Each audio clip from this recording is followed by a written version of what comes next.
Bienvenue à la cabane des moulins. Bonjour, mon nom c'est Théo. Aujourd'hui, je vais vous montrer comment scier du bois. On va faire une vidéo très simple, très court, parce que souvent on me demande, je commence par quoi? Je viens de m'acheter un moulin, je commence où? C'est très basique que je vais vous montrer. Il y a différentes techniques, mais on va y aller un petit peu avec la méthode de quelqu'un que c'est la première fois puis qui veut faire les choses simples. Bon, des fois on me demande pourquoi j'aurais besoin d'un moulin. Ça, c'est un projet un petit peu particulier. Je pense que personne ne va s'acheter un moulin pour ça. Mais souvent, surtout les petits propriétaires de l'eau, ceux qui n'ont pas grand terrain, qui n'ont peut-être pas assez de bio pour faire venir quelqu'un pour scier du bois, parce que les gens qui ont des gros moulins, ceux qu'on appelle qui font du forfait, ne vont pas se déplacer pour des petites quantités de bio.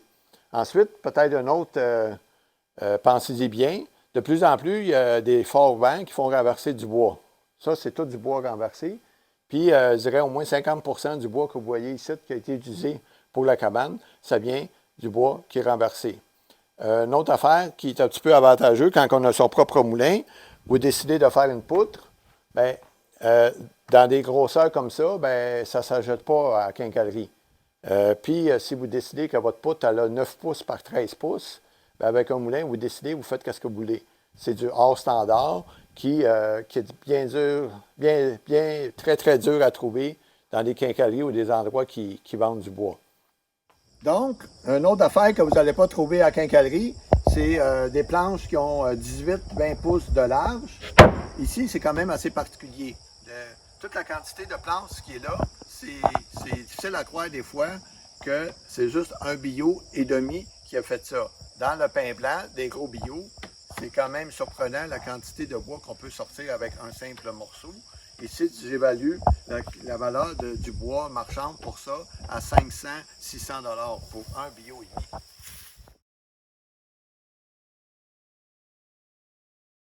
OK, d'accord. Là, votre moulin il est assemblé. Vous avez mis votre premier bio dessus. On l'attache. On a tout un système d'attache. Selon la sorte de moulin que vous avez acheté, c'est différent. Ici, on a une manivelle. On la cote.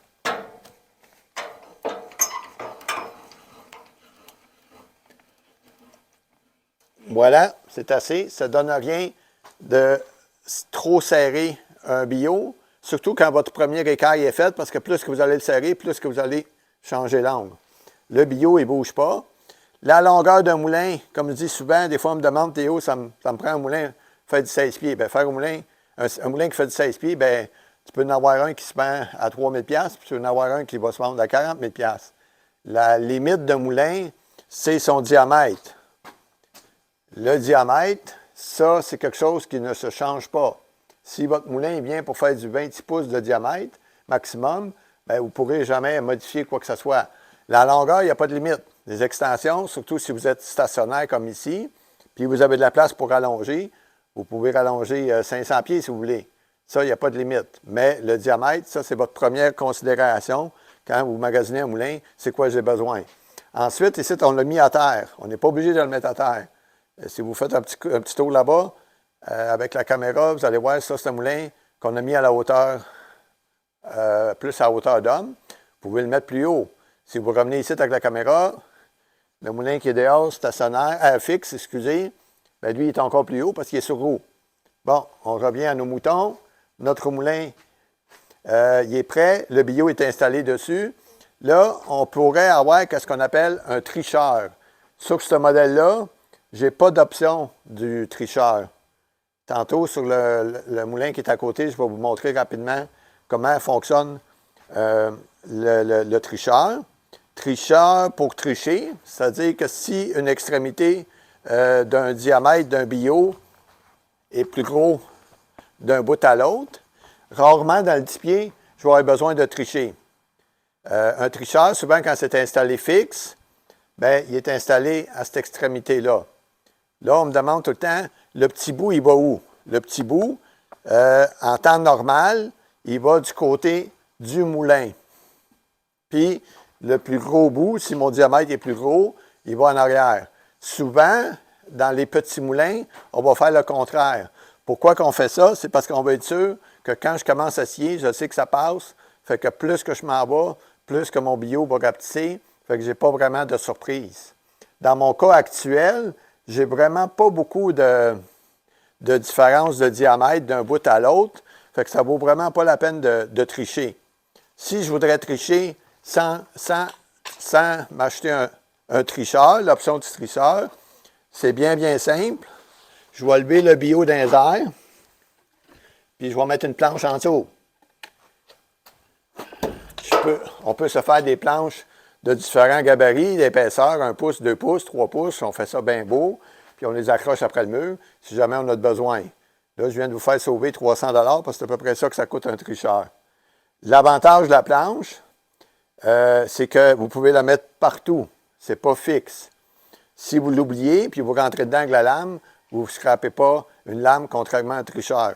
L'avantage d'un tricheur, en plus d'être un petit peu moins forçant, si on veut, bien, c'est beaucoup plus rapide. Je vais vous le montrer tantôt. Si on retourne à notre bio, là, la première chose qu'on va faire pour couper, on va enlever une ligne droite.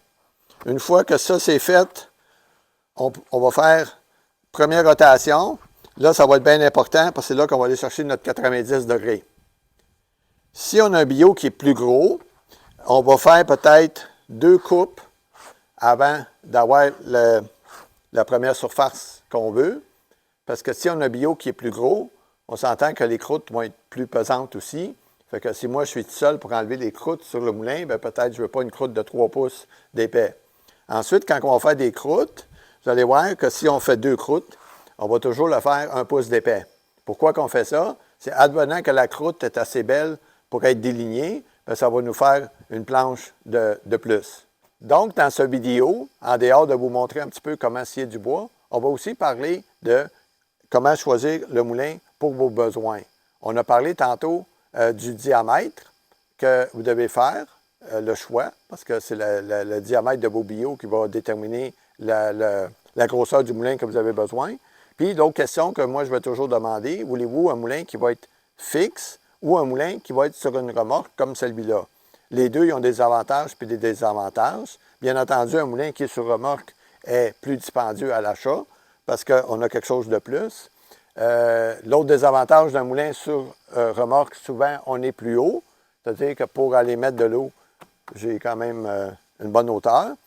Un autre désavantage qu'on peut voir des fois, c'est qu'on a les ailes puis les roues. Quoique les deux ici, ça s'enlève quand même assez rapidement, mais ça peut être d'un jambe. Puis, jamais oublier qu'un moulin sur remorque, c'est un petit peu vulnérable aussi à se faire voler. Donc, si à vos projets, vous restez stationnaire tout le temps, puis que ce n'est pas vraiment nécessairement un besoin pour vous de vous déplacer, peut-être prendre de l'argent ou l'investissement d'une remorque, puis le mettre éventuellement sur une slab de ciment, puis vous construire une belle petite cabane, puis mettre un moulin stationnaire, puis le moulin va être à l'abri et l'opérateur va être à l'abri aussi. Allons essayer ça. On sait que, en plus d'avoir des pinces pour attacher le bio, on a ce qu'on appelle des stoppers ou aussi appelés des bonhommes. Présentement, je suis sur les bonhommes longs. Il n'y a pas un moulin qui est fait pareil, mais le principe vient toujours le même. Le bio est à côté, fait qu'un côté, on a un bonhomme, puis l'autre côté, on a la pince qui va le squeezer entre les deux. C'est le même qu'on va fixer le bio.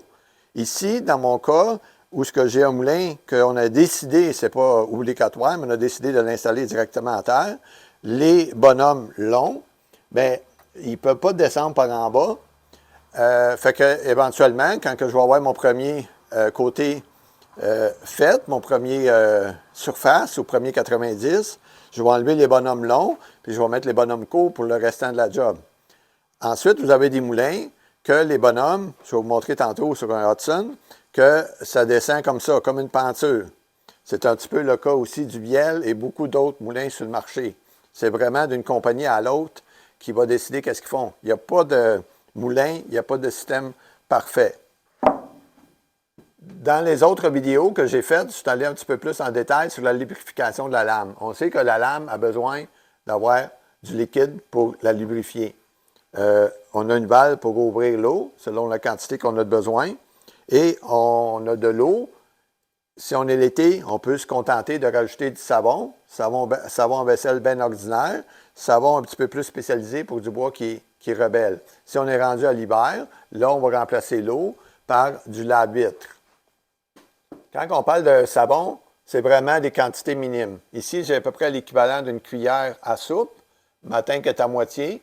Si matin qu'elle serait pleine, j'aurais peut-être mis l'équivalent de 2 cuillères à soupe. Mais il ne faut vraiment pas inonder la lame de bulles. Fait qu'il ne faut pas avoir trop de savon. Ça pourrait faire débarquer la courroie. Tous les moulins qui sont sur le marché, ils ont une règle de coupe. Les règles de coupe, d'une marque à l'autre, ça peut varier. Vous pouvez acheter une règle qui est bien faite, puis l'adapter à votre moulin. Vous n'êtes pas nécessairement condamné à endurer la règle de la marque du moulin que vous avez acheté si vous ne l'aimez pas. Ici, on a une règle qui a été conçue un petit peu par nous autres. Elle n'a rien de particulière, sauf peut-être 2 points. Un, on a enlevé les fameuses mesures de calcul anciennes, qui sont des 4 quarts, des 5 quarts, des 6 quarts, exemple, pour un pouce et demi. Puis on les a remplacés par des vrais chiffres. Exemple, si je fais un pouce et demi, dans le jaune, vous allez voir la ligne qui indique un pouce et demi. Pas plus compliqué que ça. L'autre affaire, c'est qu'elle a les codes couleurs. Fait que si moi, je fais de la planche d'un pouce et demi, je vais toujours rester dans le jaune. J'oublie le restant de la règle. Beaucoup plus facile pour le cerveau humain de se retenir qu'est-ce qu'on a fait d'une fois à l'autre, parce qu'on n'a pas besoin de calculer ou de mesurer. Je vais d'une ligne jaune à la prochaine et je barre. Et on est prêt à scier. Donc, on a vu tantôt un moulin qui monte puis qui descend avec une manivelle. Vous allez en avoir un troisième tantôt qui monte puis qui descend électrique. Et la troisième façon qui existe sur le marché, c'est des moulins avec un ressort un petit peu sur le principe d'une porte à garage, que le poids du moulin est suspendu. Donc, si moi, je dois monter, je viens de monter un pied, c'est beaucoup plus rapide que de tourner une manivelle. Une fois que je suis à bonne mesure, on le barre. Donc, le troisième système pour monter puis descendre la tête du moulin, électrique. C'est facilement installable sur un moulin qui a une batterie. Et les moulins qui ont une batterie, souvent, ils ont le démarreur aussi. Il faut s'assurer que l'ampérage du moulin va être capable de charger la batterie. Puis, un winch qui est adapté vraiment au moulin, ce n'est pas nécessairement un winch de 4 roues, exemple, où ça tourne trop vite et que ça va être difficile d'arrêter à la bonne hauteur. Ici, sur un moulin bielle modèle T, je vais vous montrer c'est quoi un tricheur mécanique. Alors, on monte ou on descend. L'autre affaire que je vais vous montrer sur ce moulin-là, c'est son système de stopper pour empêcher le billot de passer tout droit comme on a vu tantôt, qui monte et descend avec un système de protection que si on oublie de le baisser, lui va le faire pour ne pas abîmer ou pas scraper la lame. Ici, on a un système d'attache un petit peu unique à la compagnie Hudson. Donc, en arrière, ça fait mon stopper qui retient mon billot pour ne pas aller en bas. Et ici, j'ai mon système de pince. Et à fur et à mesure que je descends, lui descend aussi. Donc, tout se fait sur la même opération. Sur ma chaîne YouTube, vous allez trouver la différence entre un moulin avec des roulements à billes sur la lame et des lames supportées en haut puis en bas de façon un petit peu comme des pattes de frein. Et pourquoi certains moulins n'ont pas un guide ajustable. Ici, on n'a pas le choix d'avoir un guide ajustable. De un, on a un moulin qui ouvre quand même assez grand. Puis deux, on a une lame qui n'est pas supportée en bas. Les guides ajustables sur d'autres moulins qui sont supportés en haut et en bas, on ne les verra pas peut-être dans les moulins de 20-26 pouces de diamètre, mais on va les voir dans les 30-36 pouces et plus. Et certaines marques vont toujours le mettre, même si ce n'est pas nécessaire, selon la grosseur du moulin. Sur le marché, on retrouve 3 types de moulins, point de vue structure. C'est-à-dire des moulins à 2 poteaux, des moulins à 4 poteaux, puis ici, on parle vraiment de 4 vrais poteaux et non des demi-poteaux comme des fois on peut voir sur le marché, qui est peut-être plus considéré comme 2 poteaux. Et bien sûr, des moulins à 6 poteaux. Très rares, à ma connaissance, 2 compagnies. La compagnie Biel, qui sont faites au Québec, et la compagnie Hudson, qui sont faites aux États-Unis, qu'eux autres, ils ont 6 poteaux. À quoi ça sert? C'est que on parle aussi de stabilité, de robustesse, mais aussi de bien balancer le poids. Dans le cas de Biel, on a été très sécuritaire, si on veut. L'opération est loin de l'opérateur, qui nous assure aussi, en plus d'une sécurité advenant que la lame débarque ou qu'il arrive de quoi en avant, nous assure aussi un petit peu moins de poussière et de brindilles que l'opérateur va recevoir. Donc, on revient sur le moulin Hudson, qui est un moulin à 6 poteaux dans la série Oscar. Vous savez que tout moulin a une lame qui tourne sur des volants. Ici, très particulier, ou pour ne pas dire unique à la marque Hudson, le volant est frémé en double. C'est-à-dire qu'ils ont mis un pivot bearing ici, un pivot bearing qui assure une stabilité et une longévité du produit de façon très remarquable et peut-être même un petit peu exagérée. En anglais, on dit overkill. Donc, les moulins, ils ont un volant où la lame tourne dessus. Et plus que le volant est grand, plus que la lame va être longue.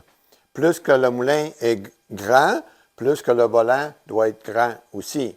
Ici, un petit peu particulier, on a un moulin de grandeur moyen, et un petit peu comme la compagnie Range Road, ils ont mis un volant un petit peu plus gros que ce qui est normalement recommandé ou ce qu'on voit pour des moulins de cette grosseur-là. L'avantage d'un volant qui est plus gros, le volant il est plus pesant, ça va faire l'effet d'un roue d'air qui va donner un petit peu plus de torque sur le moulin. Dans les moulins qu'on appelle semi-commercial, comme ici, changement de lame très rapide. J'enlève ma tension, je sors ma lame, puis en moins de 2 minutes, je vais changer la lame. Pourquoi que c'est plus rapide sur un moulin semi-commercial? C'est que tout a été pensé un petit peu pour l'opérateur qui est là-dessus à la journée longue.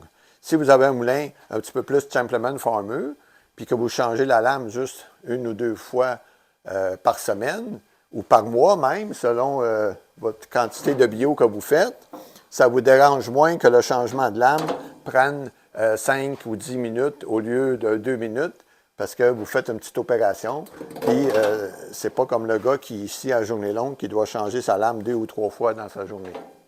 Alors, j'ai parti l'eau en préparation de ma coupe. L'eau, on veut une goutte qui tombe de façon constante. Ça ne donne rien de mettre trop d'eau. Souvent, un signe que vous avez mis trop d'eau, c'est que quand vous ouvrez vos hoods, puis dans les coins, il y a du brindilles qui est accumulé, un petit peu comme en moton. Ça veut dire qu'il y a eu trop d'eau, puis que là, ça va faire comme un petit peu une pâte, puis le brindille ne va pas s'évacuer parce qu'il est rendu trop lourd, il est rendu trop humide, fait qu'il va s'accumuler dans les coins des panneaux.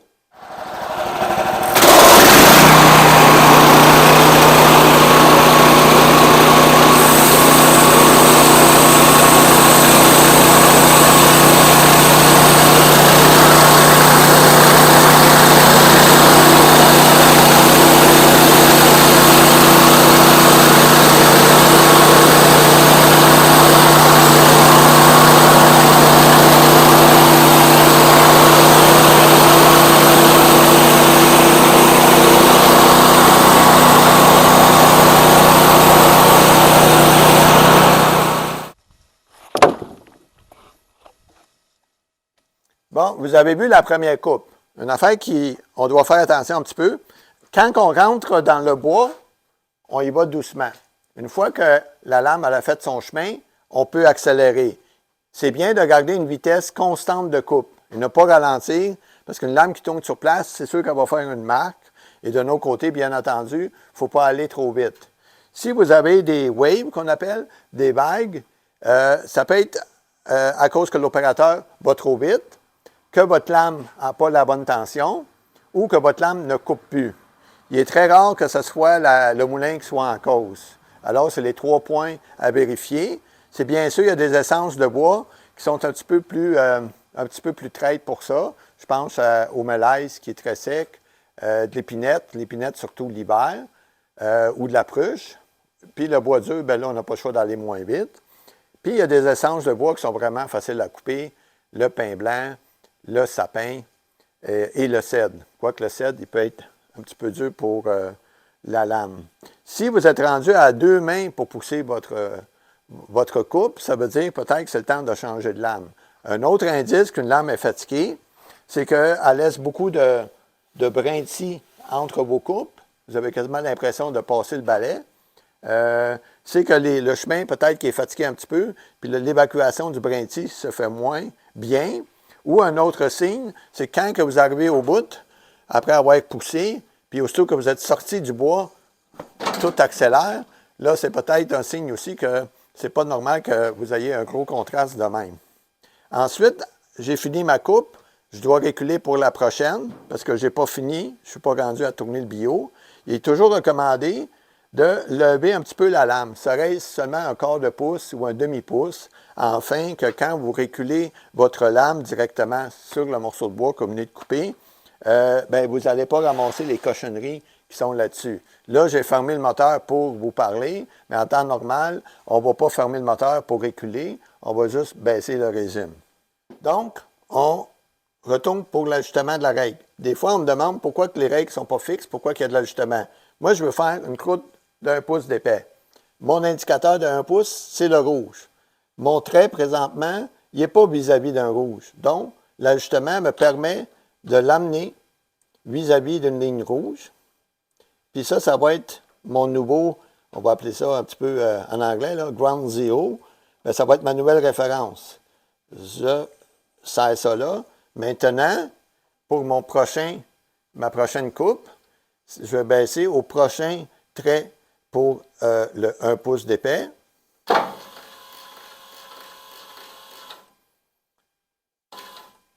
Puis, il est toujours recommandé de dépasser un petit peu, puis d'aller chercher notre ajustement par en haut.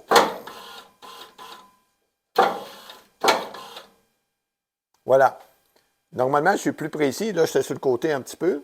Mais le pourquoi qu'on va le chercher de bas en haut, c'est que les moulins, souvent les petits moulins comme ça, ils sont suspendus sur des câbles. Puis pour être sûr que le poids il est vraiment bien tiré, que le moulin il n'est pas, en descendant, des fois il pourrait faire ça, bien, il est toujours préférable de descendre un petit peu plus bas que la coupe qu'on veut faire, puis on va aller chercher notre ajustement de bas en haut.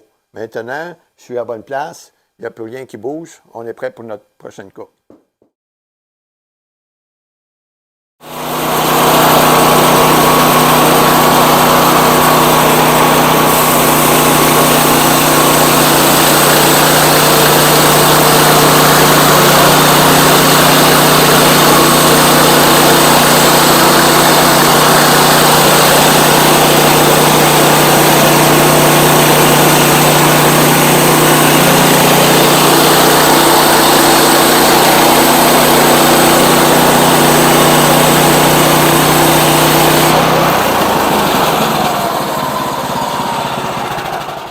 OK. Maintenant, j'ai fait mes premières coupes. Je l'ai fait en 2 étapes pour vous montrer un petit peu le principe de 1 pouce pour aller chercher de la croûte qu'on peut peut-être éventuellement déligner pour aller récupérer une planche. Si vous le savez d'avance que ce n'est pas faisable, ça ne donne rien de faire 2 coupes pour vous rendre à ce que j'ai fait là. On est mieux de le faire juste à une coupe et d'avoir une croûte plus épaisse, surtout qu'on n'a pas un bio très gros, fait qu'on sait que la croûte ne sera pas trop lourde pour un opérateur. L'avantage de faire ça d'une shot, d'une fois, c'est qu'on va faire juste une coupe. Parce qu'il ne faut jamais oublier que qu'est-ce qui magane une lame, c'est quand ça rentre dans l'écorce. Donc, plus souvent vous rentrez dans l'écorce, bien, plus rapidement vous allez rendre votre lame moins coupante et elle va être due pour se faire affûter. Maintenant, première rotation, mes bonhommes sont toujours en place. Je déborde le moulin. Je prends ce qu'on appelle un cantouc, aussi appelé un tourne-bio. Puis, on fait la rotation. Puis, avant de l'attacher, je vais m'assurer en arrière que je suis vraiment à 90 degrés parce que, je vous dirais, la prochaine coupe, c'est la plus importante. C'est là qu'on va aller chercher notre équerre. Donc, avant de faire la rotation du bio, point de vue surface, j'aime ça avoir au moins, dans le bois blanc, au moins un 4-5 pouces. Si j'aurais juste 2-3 pouces, j'aurais été trop tôt pour faire la rotation. Si j'aurais fait une autre coupe, bien, probablement, j'aurais peut-être gaspillé du bois. Fait que là, à ce moment-là, j'ai assez de surface pour faire ma prochaine coupe, c'est-à-dire de faire ma prochaine rotation. Mon bio est bien d'équerre avec mes poteaux. Puis maintenant, je vais le serrer. Puis un petit peu comme tantôt, je vous disais, serrer, oui, mais ça ne donne rien de mettre trop de pression. Parce que là, mon bio va commencer à tourner de même, puis je vais perdre mon équerre qui est quand même assez précieux. Les bonhommes ici, la majorité des moulins sur le marché, si vous oubliez votre bonhomme, il y a une protection devant la lame pour que vous ne rentrez pas dans la lame, parce que bien entendu, si avec la lame, vous rentrez dans votre bonhomme, votre lame est finie, c'est bon pour le vieux fer. Donc, j'ai rattaché mon bio. On s'assure de l'équerre, on est correct.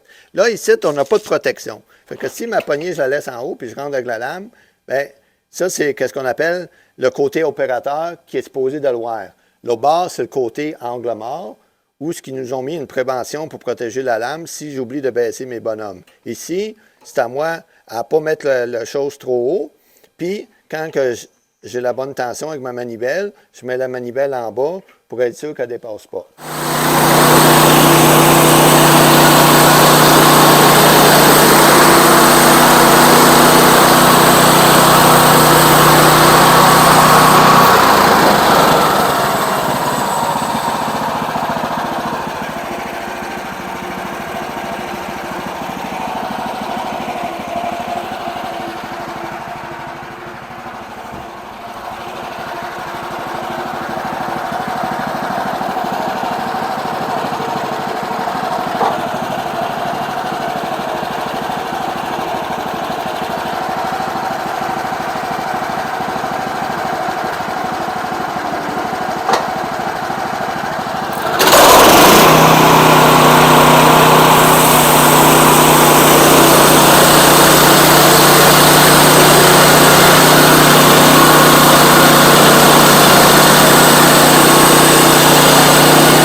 Bon, dans les moulins qui sont bas de taille comme ça, maintenant, je dois changer de bonhomme. Mon premier 90, il est fait. Fait que là, je peux me permettre de mettre les bonhommes comme ça. Le bio, il va à côté. Il ne va pas se sauver. La lame, elle pousse par là. Puis à ce moment-là, je suis sûr de ne pas frapper le bonhomme avec les lames. Puis en même temps, je suis rendu au plus bas. Fait que quand je vais être rendu là, ça veut dire que je vais être rendu à ma dernière coupe. Là, j'ai encore une rotation à faire. Puis ensuite, je vais décider qu'est-ce que je fais avec mon bio. Est-ce que je fais des planches, des 2x4, 2x6, etc. Si je fais des 2x6, je peux l'amener à 6 pouces de large en tournant constamment, en faisant des lames. Puis une fois que j'ai ma largeur, là, à ce moment-là, de 6 pouces de large, là, il va juste me rester mes 2 pouces d'épais à faire. Puis je peux faire plusieurs 2x6 sans même bouger les morceaux. Je peux les laisser là. Je fais juste scier, monter, scier, monter. Puis quand je suis rendu en bas, moi, je m'assure toujours qu'en bas, sur la dernière coupe, qu'on ait du faux bois. Parce que ça va finir en croûte. Parce qu'ici, on est protégé. Le moulin ne va pas descendre plus bas que le bonhomme pour justement pas abîmer la lame et rentrer dedans. Certains moulins vont aller jusqu'à 3/4 de pouce, 1 pouce et quart. Ça dépend beaucoup de la marque du moulin. Bon, tantôt, vous m'avez vu sur un moulin où j'étais toujours un petit peu penché. Ça, si l'utilisateur n'a pas d'équipement pour amener les bio à la hauteur, bien, c'est une option. On met le moulin plus bas, comme ça, le bio, on peut le rouler dessus. Si vous préférez plus travailler à hauteur d'homme, rien ne vous empêche de faire ça. Là, à ce moment-là, vous pouvez faire un système très, très simple où ce que vos bio, ils vont être sur une table, puis un autre de mes vidéos va vous montrer un petit peu plus en détail le pourquoi qu'on a fait ça. Mais ce système bien, bien simple, j'en ai 2, on roule le bio dessus, on les ramène de l'autre bord. Il y a moins de 50 $ de quincaillerie pour faire ça. Là, je vais revenir à mes croûtes qu'on a faites tantôt. Je vais vous le montrer avec 2 croûtes, qu'est-ce qu'on fait, sans nécessairement les scier, parce que c'est préférable d'avoir, quand vous faites des lignées, c'est préférable d'avoir 4, 5, même peut-être 10 croûtes en même temps délignées. Plus que vous n'avez, plus que ça va être stable. pour pas qu'il bouge comme ça. Si vous avez peur que ça bouge comme ça, rien ne vous empêche de vous laisser un morceau en arrière de 4 par 4, 4 par 6, puis vous allez les accoter dessus. Là, déligner, sur un moulin, le désavantage, c'est qu'on va perdre du bois versus un déligneur que je vais vous montrer tantôt. Parce que souvent, dans les 5-6 croûtes que je vais mettre, à moins de commencer à faire le tri, on va mesurer la moins large, puis on va ajouter la hauteur du moulin pour ça. Fait qu'ici, par exemple, si c'est que ça, le mieux que je peux faire, c'est d'aller chercher des planches de 4 pouces de large. Puis c'est une raison pourquoi je les ai déjà faites à la bonne épaisseur. Quoiqu'ici, lui, j'ai triché un petit peu parce que je voulais sauver du temps.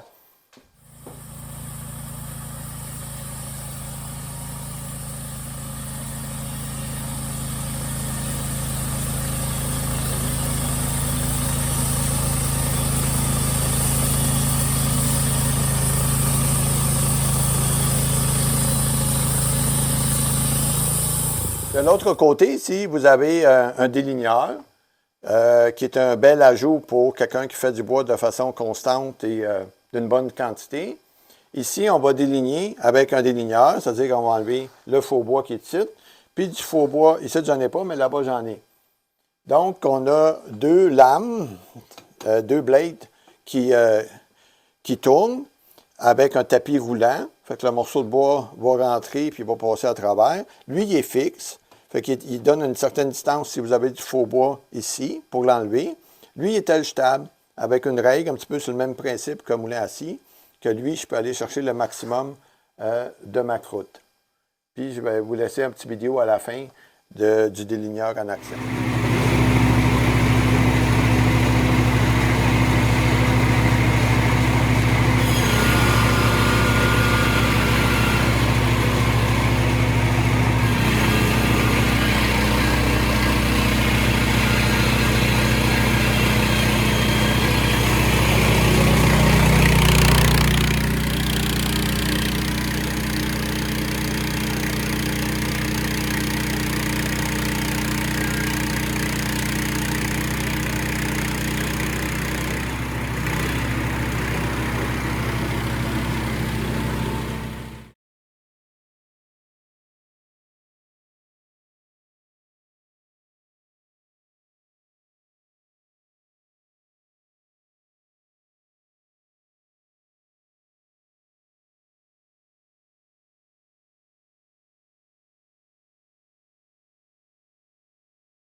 Donc, sur le marché, il y a deux types de moulins, c'est-à-dire des moulins qui sont assemblés à l'usine, dont tout est déjà fait. Comme vous, comme client, comme acheteur, vous n'avez pas rien à faire, vous l'installez chez vous au niveau, puis vous commencez à scier. L'autre type de moulin qu'on va trouver sur le marché, peu importe la marque, il y en a plusieurs, c'est des moulins qui sont soit assemblés au complet. Je vous donne l'exemple de la marque Norwood, ou des marques comme Range Road, Woodland, qui sont préassemblées. Dans le cas de Range Road, il y a beaucoup de préassemblage. Mécaniquement, vous n'avez pas assemblé. Vous n'avez pas de moteur ou de clutch ou de courroie installée. Par contre, c'est vous qui allez aller installer, devez assembler puis installer le moulin sur son châssis, si on veut appeler ça comme ça, puis rassembler les tracks. Maintenant, qu'est-ce qu'on appelle le quality control, le quality control?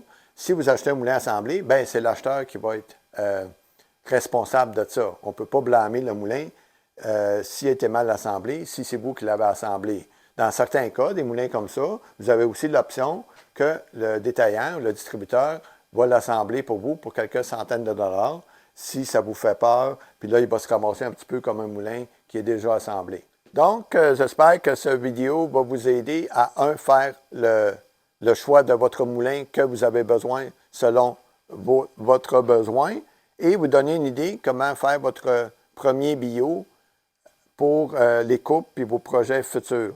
C'est certain que l'expérience va rentrer un petit peu avec les années. On ne s'attend pas que vous soyez un scieur parfait. Vous allez en apprendre. On apprend toujours. Je n'apprends encore à tous les jours. c'est en voyant le résultat de nos travaux puis celle des autres ou en écoutant des fois des vidéos ou en ayant des personnes références qui peuvent vous aider, qui vont faire que vous allez prendre de l'expérience plus rapidement. Il est aussi à noter que nous, dans ces moulins-là, on fait du bois, ce qu'on appelle du bois rough. Fait qu'on ne s'attend pas à une finition comme dans le bois que vous allez faire pour des meubles. C'est pour ça aussi qu'ils ont inventé un outil qui s'appelle un planeur. Advenant que ça, c'est trop rough pour vous, bien, vous avez toujours l'option de planer votre bois. Bien entendu, si vous avez des questions ou des recommandations futures pour les vidéos, ça me fera plaisir de prendre vos commentaires. Mon nom, c'est Théo, puis je vous souhaite une bonne journée. Okido!